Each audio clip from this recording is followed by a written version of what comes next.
Mie do gbena mi le aƒetɔ kple míaƒe ɖela Yesu Kristo ƒe ŋkɔme. Abe le si ke mi wɔnɛ kokoe ne. Megale mia gbɔ le eyi sueawo me.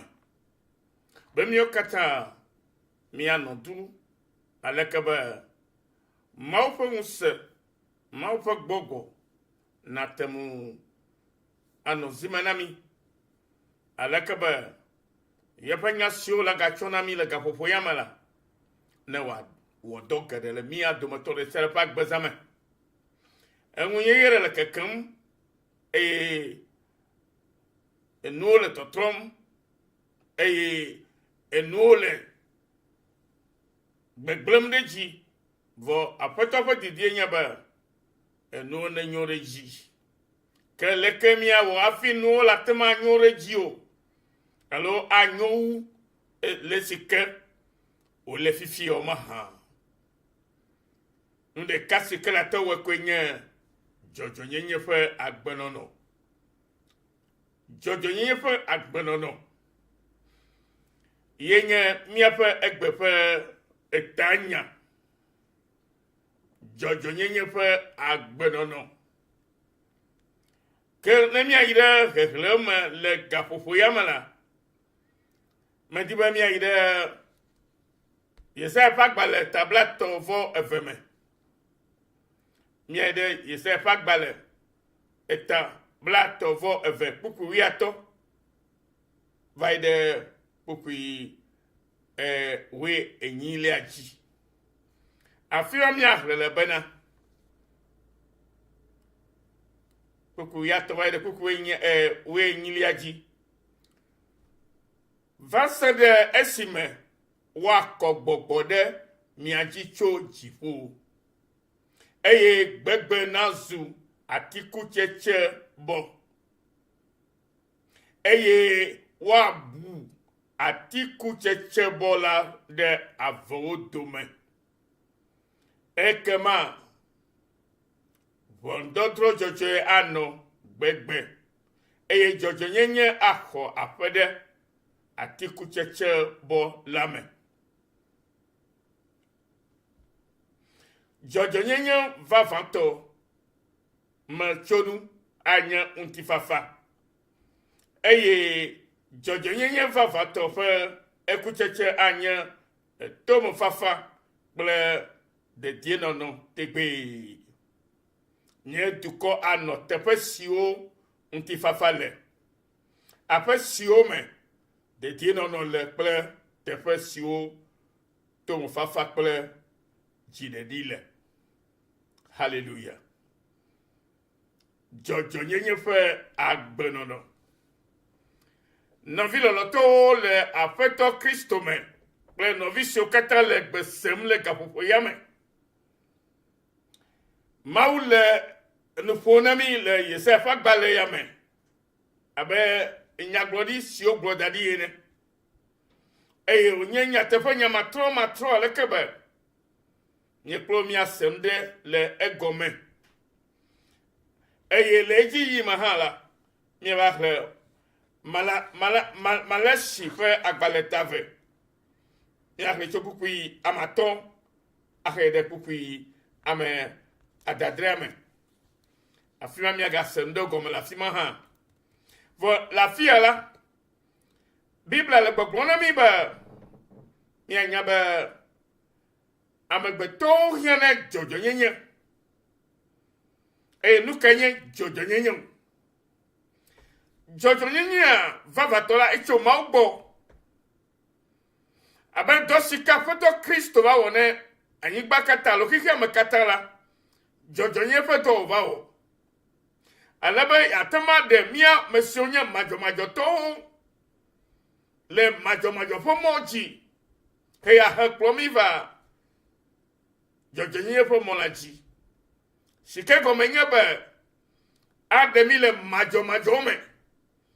Agbenɔnɔ siwo medze na Mawu o alo medze be amegbetɔ ne nɔ o la, ye mee aƒetɔ Yesu Kristo va ɖe mi le. Eya ta azɔ esiwo ɖe mi le madzɔmadzɔa me la, ke azɔ la míanɔ dzɔdzɔ ya tɔa me eye ame kawoe to makpɔ dzɔdzɔ ƒe agbe anɔ o ame siwo la te ma nɔ dzɔdzɔ ƒe agbe alo dzɔdzɔ ye ƒe agbe ya woawo nye ame siwo xɔ Kristo Yesu dzi se axɔ Kristo dzi Yesu dzi se aleke o nɔvi lɔlɔtɔ mi le dzi yim lo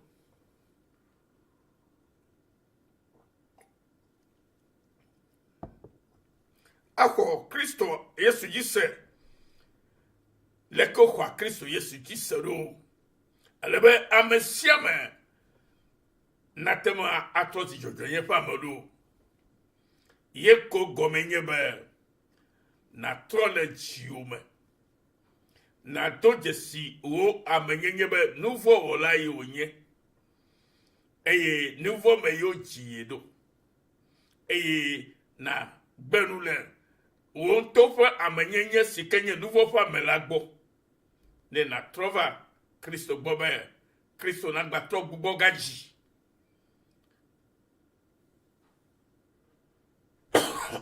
sorry be Kristo nagbɔgbɔ dziwo alebe agbe yeye si ke Kristo dziwo ɖo azɔ la ye me ye dzɔdzɔ ye ƒe agbea le ye me ye atɔ nɔ agbea le elabe dzɔdzɔ ye ƒe agbenɔnɔ la enye agbenɔnɔ ke me ye alakpadada me le o enye agbe si ke me ye aɖufu ɖe ɖuɖu me le o ye nye agbe si ke me ye amezi ɖe to me le o ye nye agbe si ke me ye ametafutafu me le o ye nye agbe si ke me ye amenɔvi baba me le o ye nye agbe si ke me ye ametafutafu me le o ye nye agbe si ke me ye ŋubiabia me le o ye nye agbe si ke me ye nɔvi malɔmalɔ me le o ye nye agbe si ke me ye ŋutifafa le eye dedienɔnɔ le na miamegbetɔwo katã nɔvi Togo ƒe dukɔa le nɔnɔme ɖe me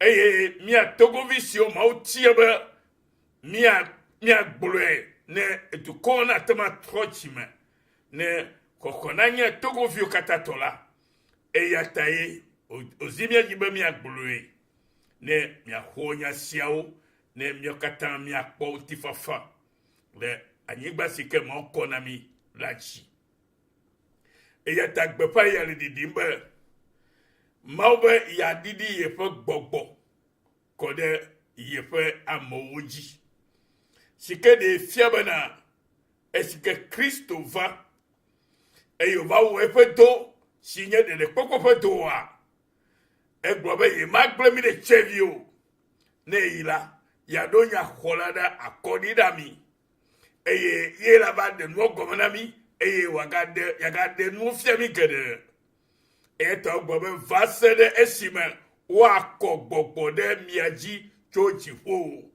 Mawu ƒe gbɔgbɔ kɔkɔ ɖe ame dzi tso dziƒo la ye nye be Mawu ƒe amemenɔnɔ Mawu ƒe ameyeye ke wɔ mia ewɔ mi ke Kristo ku ɖe mia ta vo eye wòtsɔ miaƒe nu vɔ ke mi vɔ ye mi xɔe se be dɔ ma va wɔ eye mietrɔ dzime ye mitrɔ zi eyamatɔ la ke miexɔ gbɔgbɔ kɔkɔe si ye nya xɔ ɖe akɔ la tso eyama gbɔ tso dziƒo haleluya hele kpe ɖo miaƒe evinyenye dzi be mienye viwo siwo le agbe yeye nɔ ge elabe gbɔgbɔ ke mi xɔ la menye vɔvɔ ƒe gbɔgbɔ ye o ke boŋ ŋusẽ ƒe gbɔgbɔ ye ke ye gbɔgbɔ kɔkɔe ke ame ke la te xɔ gbɔgbɔ kɔkɔe o ne menye ame siwo wɔ ame dzɔdzɔewo yi o woawoe xɔna gbɔgbɔ kɔkɔea elabe ame siwo katã wotrɔ gbugbɔ gadzi la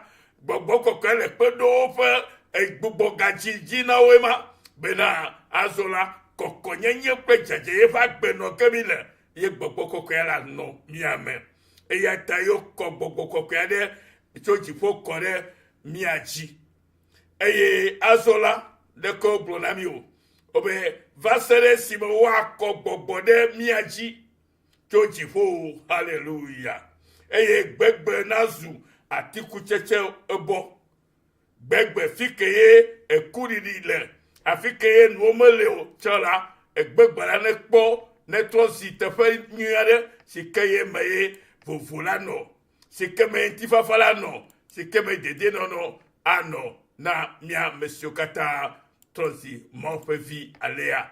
Nɔvi lɔlɔtɔwo, Mawu ƒe gbe le ɖiɖi na wo eye wòhiã be nàse nya yawo ele vevie.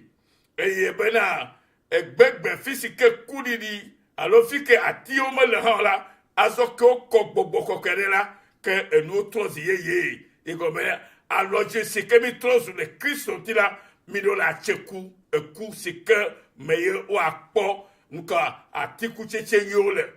Atrɔ zi abɔ ke dama ye Biblia le gbɔgbɔ na mi le fi ya. Eye woabu atikutsetse bɔ la ɖe avewo dome. Hallelujah. Gama me la, wohã la, etrɔ zi alɔdze tɔxɛ aɖe le Yesu Kristo ŋuti. Eye woabu ɖe amewo dome azɔ. Woabu hã bena etrɔ zi ame ŋutɔtɔ elabe nu vɔ̃ megale ŋu o. Woɖe nu vɔ̃wo ɖa le ŋu o. Ye wotsɔ wɔ ame yeye bena trɔ zi ame yeye anɔ Kristo ŋu abe alɔdze ene. Ne nàtse ku si ke dze na dzimetɔtrɔ. Eye wobe ekema ʋɔnudɔdrɔ̃ dzɔdzɔe anɔ gbegbe. Hallelujah. Egɔme azɔ ke mi trɔ zi Kristo tɔme la, nu sia nu si ke anye miawɔ la, ʋɔnudɔdrɔ̃ dzɔdzɔe la nɔ me. Ame ŋkume kpɔkpɔ magana nyi o. Leke nua le koa, ye wobe nu he wònye na. Womatrɔe agblɔ be nu yibɔ ye o. Ye ʋɔnudɔdrɔ̃ dzɔdzɔe anɔ gbegbe, anɔ fi si ke amewo le kple afi si ke abɔwo le. Eye dzɔdzɔenyenye axɔ aƒe ɖe atikutsetse bɔ la me. Atikutsetse bɔ ɖe abɔka o. Ye nye Kristo ƒe aƒe ke nye miawo. Eye miaƒe abɔwo kple alɔewo me la, nu ka ye o? Dzɔdzɔenyenye ɖeɖe sɔŋ ko ye le anɔ eme. Hallelujah. Eye Biblia yi dzi gblɔ na mi bena dzɔdzɔenyenye vavatɔ me tso nu anye ŋutifafa. Hallelujah. Ge dzɔdzɔenyenye le la, afi ma hã ye ŋutifafa nɔna. Afi si dzɔdzɔenyenye vava si ke le tso Mawu gbɔ le la, afi ma ŋutifafa vava hã nɔna. Eye ta miawo siwo nye Mawu ƒe dukɔ vevietɔ, miame siwo le Mawu ƒe nya gblɔm kple ame siwo katã yɔ ɖo ke be nye Kristotɔ la, dzɔdzɔenyenye ƒe amewo trɔ zu. Eye mia dome ɖe sia ame me la, ŋutifafa ye miaɖi na mia nɔnɔewo. Eye wodzi be dzɔdzɔenyenye vavatɔ ƒe ekutsetse anye etomefafa. Etomefafa la nɔ mia de nyigba dzi le Togo kple dedienɔnɔ ana anyi tegbee. Elabe ame sia ame la ele agbenɔ ɖe dzɔdzɔenyenye ƒe agbea nɔm. Eye eta numɔwo le ana anyi ema. Tsakatsaka magane o. Amewu magane o. Ametafutafu magane o. Ke bo lɔlɔ ɖeka wɔwɔ nɔvisi lele kple nu siwo katã le Mawu me be miate ŋu anɔ du abe Mawuviwo ene. Hallelujah. Eye woyi dzi gblɔ bena nye dukɔ anɔ teƒe siwo ŋutifafa le. Hallelujah. Ge dzɔdzɔenyenye vava le la, game ŋutifafa va hã nɔ ema. Ye ta Aƒetɔ gblɔ be yeƒe dukɔ, miawoe trɔ zi yeƒe dukɔ, ame siwo kpɔ ɖeɖe la, woawoe trɔ zi yeƒe dukɔ, ke wodzi wokɔ gbɔgbɔ kɔkɔe ɖo, ke gbɔgbɔ kɔkɔe ƒe esi ɖe ta na me la, etrɔ zi nuka, etrɔ zi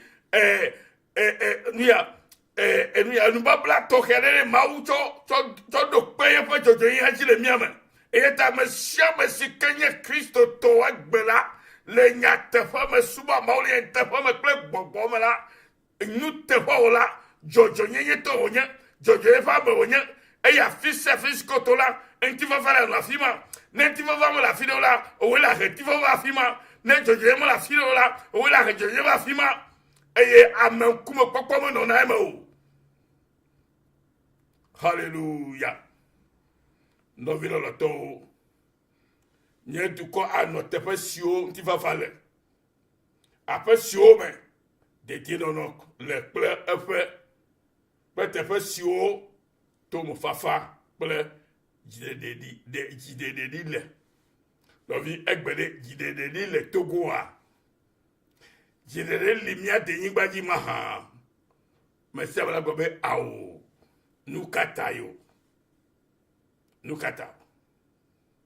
Elabena dzɔdzɔnyenye le bubum. Dzɔdzɔnyenye bu. Nɔvi yɔ megblɔ be dzɔdzɔnyenye bu la. Dzɔdzɔnyenye ɖe megali o. Ke ame ʋɛ aɖewo koe le agbenɔ le dzɔdzɔnyenyea me. Woawo yɔ be kristotɔwo. Woawo yɔ be ame dzɔdzɔewo. Vɔ dzɔdzɔnyenyea be na mamewo sɔgbe Togoa meli o. Nukata o. Elabe ame sia me la wova trɔ si egalɔlawo. Wova trɔ si egasubɔlawo. Eye afi si ke ega alo kesinɔ ega le alo ekudi alo argent money le la afi ma ame sia me tuna tema ne woagble nu kaƒe woakpɔe hã wola wɔe faa ne woawu ame hafi akpɔe wola wɔe faa ne woatafɔ ame hafi akpɔe wola wɔe faa eye ne ye be woagble nu woagba nu hafi woawɔe faa woawɔe elabe wole galɔlɔ dzi ɖaa ye gbana du egalɔlɔ vivivo ye gbana du elabe nuvɔɖi wɔlawo ne wokpɔ gala woatsɔ ble mia nu miame siwo nye ame yɔyɔwo nye metetsiwo hã la ne mieti galɔlɔ yome la miadze gamɔmɔ me eye miaƒe nu la miakpa ge wo agblɔ dzɔdzɔnye ƒe nya le la mate ma agblɔe o abe ye medze agblɔe o elabe eɖu beble eɖu nugɔme nu ke medze be na ɖu o bibla gblɔ na mi bena womelɔ aƒetɔ me eve ɖe du o ala tsri ɖeka yi ala lɔ ɖeka ame ɖeke mesubɔna mawu kple nukɔ aƒetɔ me eve yi gɔme bena malɔ ga ya galɔ mawu o ɖeka la lɔ kesinɔnuwo le mawu me na lɔ mawu ko vevie to kɔ mawu la yira o wone alɔ ga la agbe mawu manɔ manyame dzɔdzɔe gbe ɖe o matem nyame dzɔdzɔe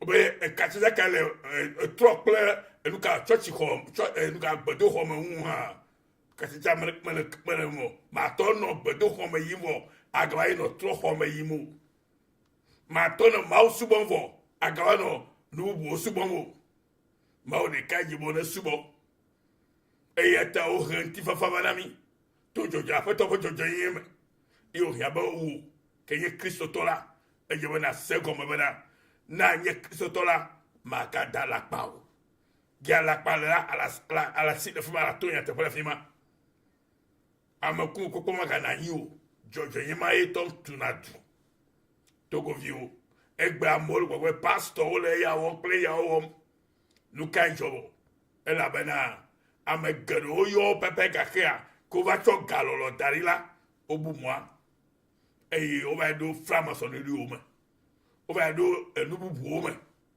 yewo kpɔtɔ le amewo blem eye ame ɖewo yɔ nyuie ɖe vɔ amegbetɔwo ke woyina bokɔnɔ gbɔ tsa ko va fi ma wodia be pasɔ aɖe kpɔ nu na yiwo si gble ko kpa le bokɔnɔ gbɔ tsa ene ke nye ame bebleme nu sɔŋ ɖeɖe ko vɔ ke va va me be va tɔ tsia eye wole pastor le mawo nya gblɔ ye va do gbe la bo ta ko abe gba be pastor ekpɔ nde da moa wo pastor tsa be me kpɔ nde sia e ato ala kpata da vo ko ala kpata da xɔ tsɔ tsia kata etsɔ me kpɔ nu ni tsɔ nu kpɔ la ko atrɔ si o gble mawo nya da de wɔ nu kpɔ bon kule aussi bon so ko wo be le nu kpɔ le me da bibla mo be mi ko bibla me nyale me mi aba susu me yo me mi a inventé ndebe ame ale le ke ame le o le bibla na mo bibla be nya ma fo nya yi ho ame dagbe ye di ame ye na be auto sa mo joji e ya mo joji nya na be tifafa vana o de no vana ti jovana asi ti jovana e duanyona ye bi no na me tifafa me de lolo kple nɔvisi le me David lolo kple ɖeka wɔ me eye du amenuwo katã la mia katã tɔwo nye na nenema mawo ɖoe ma nɔvi lɔlɔtɔwo ehia be miase nu yewo gɔme be dzɔdzɔ yi ne tso aƒe ɖe miaƒe nɔƒewo vevietɔ le Togonyigba dzi ele vevie na mi nu yewo tsɔ na mi miagblɔ na mi eya ta be nenye be ame siwo mewɔ nenema o la ne ŋutɔ xlẽ yi ɖe kukui woe asi ɖeka me la se nu siwo gblɔ wonsi wobe kuku ya me woe asi ɖeka be ke ekpetsi ana ave le nana le nana yi eye du la aɖo baba ɖe anyi keŋkeŋ haleluya vɔ la dzidzɔtɔwoe nye mi ame siwo le nu fam ɖe etɔwo katã to etɔwo katã to ame dzɔdzɔwo le nu fam ɖe etɔwo katã to mi ame siwo ɖea asi le nyitsuwo kple tedziwo ŋu haleluya mi ame sia ame nevo elawo nevo ne wɔ wo ne va ɖu nu faa be mi ame ko tsi kamewo da ɖe mi da mo prisina kunukunutɔ ŋdeke mawo nɔvi lɔlɔtɔwo mi be Togo aɖe nyoa dzɔdzɔnyenye tuna du dzɔdzɔnyenye tuna du nyateƒe toto ye tuna du mi gakpɔ nua koa miagblɔ akpa saga ɖe o dukɔ ke di be yeavu la mawu me ye wòfɔna tona mawu ɖe Togo xoxo vɔ Togoviwo tɔa wogbe be womato le kame elabe wogba kpɔtɔ le alakpadada enu vɔ̃ɖi wɔwɔ me ye dzɔ atsi na wo eta be ame ʋe aɖewo koe di be Togo aɖe nyo wɔ ame akpa gãtɔ la wobe ne nɔ ne bliba wòanɔ gbɔgbɔ vɔ̃ɖiwo me wòanɔ nu gblẽm ne wòanɔ fi ma ɖa mi trɔ le ame mawo yome ne miawo katã miatrɔ va dzɔdzɔnyia gbɔ ne miaƒe dukɔa ƒe nyonyolo mawo le yra mi kaka miagava yi dzi le Yesu Kristo ƒe ŋkɔme miasi mi gblɔ gbe yi be dzɔdzɔnyenye ɖeke ye ame nyɔ ame dzɔdzɔ ɖo eye na dzɔdzɔ ƒe agbenɔnɔ leke wole ɖo mi ɖe me na mi geɖe ehia ŋutifafa na me ehia dedenɔnɔ va na me ehia etua du eye dua nyo ɖa etua ha eye hawo ekpɔna kɔkɔdede etua tsɛtsi etsɔtsia yina ŋkɔgbe haleluya labe mi amegbetɔwo nye mawo ƒe gbedoxɔa etua mi ɖo ne miate ŋu nye ame vavawo anye ame kewo dzra ɖo ɖe dziƒofiaɖoƒea ŋuti ɖo le Yesu ƒe ŋkɔme mawo ne ya mi kem miava yi ɖe Malasi ƒe agbalẽa hã me le ŋkeke ko la va me lo mawo ne ya mi ke ɖe le Yesu Kristo ƒe ŋkɔme mi gase mia nɔvi Yesu nyo woyra mawo lolo afɔdziɖoa ƒe gbe tso True Forgiveness Mission Australia kebe Israel lo mawo ne ya mi Yesu ƒe ŋkɔme amen.